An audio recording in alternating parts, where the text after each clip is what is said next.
And then you have these other variables added just to see, does it matter where you got your data? It doesn't matter number of groups. For Nueva España, there are only 3. For Brazil, you know, there are tons. Does that matter in terms of influencing the size of inequality measure? And the answer is no, it's not significant. And so on. You've got all these other controls on it. Okay. Let me now bring up these 2 guys, Angerman and Sokolov, who have had a profound impact on debates in Latin America, trying to explain Latin American disappointing growth. Latin America has never been able to catch up on the US and the rest.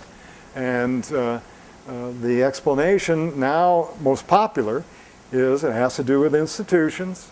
And the institutions are in control of the elite, and high levels of inequality are yielding the institutions which are good for rent seeking and bad for growth.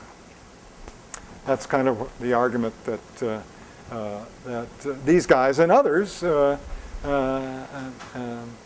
Acemoglu and his collaborators and others of the rational choice political economists are now offering.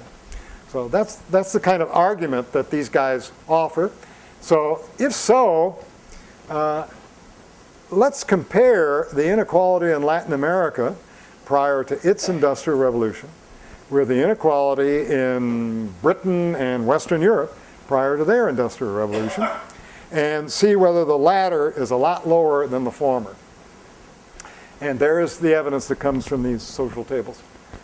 Okay, so there's Latin American inequality, the Gini. It's a big number, that's for sure, but it's no bigger than that number. Indeed, it's smaller, which is the measure of inequality in Western Europe, the leading edge of the Industrial Revolution.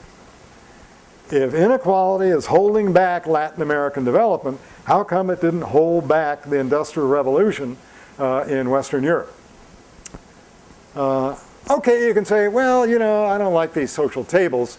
Just give me the ratio of peasant income to average per capita income. Okay, there it is for Latin America. There it is for Europe. Again, the ratio is higher. That is, peasants do better in Latin America than they do in Europe. Who's surprised? Land and resources are more abundant in the Americas than they are in Europe. So it's not too surprising to get that result. So it's simply not true, which of these measures you use, that inequality is larger in Latin America. And if it doesn't cause, if it's not inconsistent with industrial revolutions appearing in France and England, then it can't play a serious role in Latin America either, unless you think you're persuaded that, well, what about the maximum feasible Gini and the extraction ratio? Oh, well, it turns out that's a big number for Latin America. And compared to Europe. So if you're looking at extraction ratios, it may be made consistent with the political economy stories that are so popular. So here are the 4 takeaways I want you to walk out the room with. Don't walk out yet. First, measured inequality is not all that different in pre-industrial societies today, that would be mostly African, not entirely, but mostly, than it was in ancient pre-industrial societies. Very similar. The extraction ratio, very different. Much lower today in these primitive pre-industrial societies than it was in ancient pre-industrial societies. And we want to know what's different about the political economy that could yield those 2 different results. We see a Kuznets curve from Rome to British India in 1947 in this data. And the top 1% is not a good predictor for inequality in these pre-industrial societies, but the economic distance between the average and the guys at the bottom is a very good indicator of overall inequality. Okay, so there you are, the extraction ratio plotted out with modern data.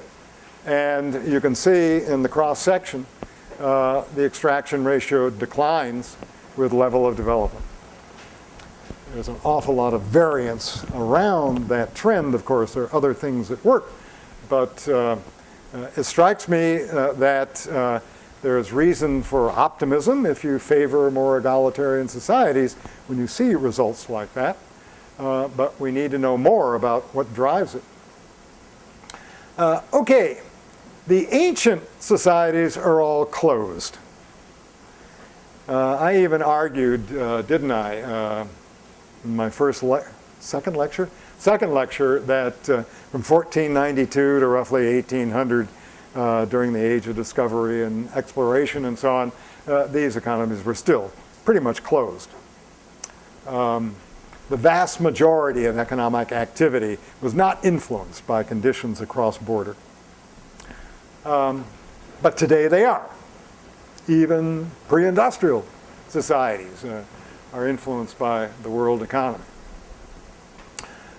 So what difference does that make in terms of the impact on inequality?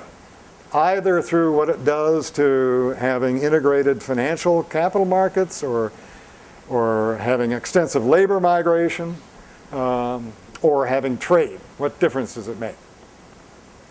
Okay, so I'm going to start historically with the big trade boom during the first global century from roughly 1820 to World War I. And also coming up, explore world immigration as well. See how it connects with these inequality issues. But for now, let's just look at the terms of trade boom that comes out of that early period. You saw this before, so this will be a reminder. I guess not. I thought I was going to give it to you. You've seen it before. You don't have to see it again. But some of you weren't here when I gave that spectacular lecture, the first one, advertising my book. And there was this terms of trade boom favoring what we now call the third world. The relative price of primary products just went up over 70, 80 years at a spectacular rate. There's never been a commodity price boom, anything like that, even compared to present times.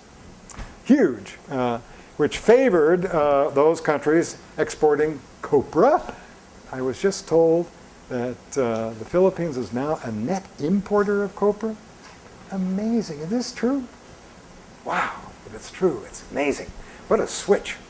In any case, I'll let you debate that after, whether it's a fact. But anyway, there's a big terms of trade boom. It, of course, favors resources. So the relative price of bananas and copper and rubber and so on are all going up compared to everything else. Those who own the mineral and land resources are the elite at the top. The rents on their resources boom. Their asset values boom. And inequality rises. And it's big. It's big. Let me show you how big it is by just looking at these trends. On the left are the countries that are resource abundant, that are doing the primary product export thing. And on the right, there are three that are labor abundant and are exporting instead silk textiles and things of that sort, which are labor intensive. And look what happens to their terms of trade starting with the early 1870s. Just look what happens to Uruguay, for crying out loud. It goes from what? A figure of more than 1,000, an index more 1,000, drops to World War I of a figure of about 100. Drops from 10 to 1. Excuse me, not the terms of trade. Terms of trade is booming. What's happening, I'm sorry, what being described there is what's happening to the wage-rental ratio. As the price boom pushes up the rents on land and mineral resources, it tends to cause a fall in the relative position of the landless at the bottom and cause inequality. And the size, the magnitudes of these changes are humongous. In Latin America, they're huge. But they're also true of Thailand. It's huge. A big change, a sea change in the distribution of income and wealth in these societies.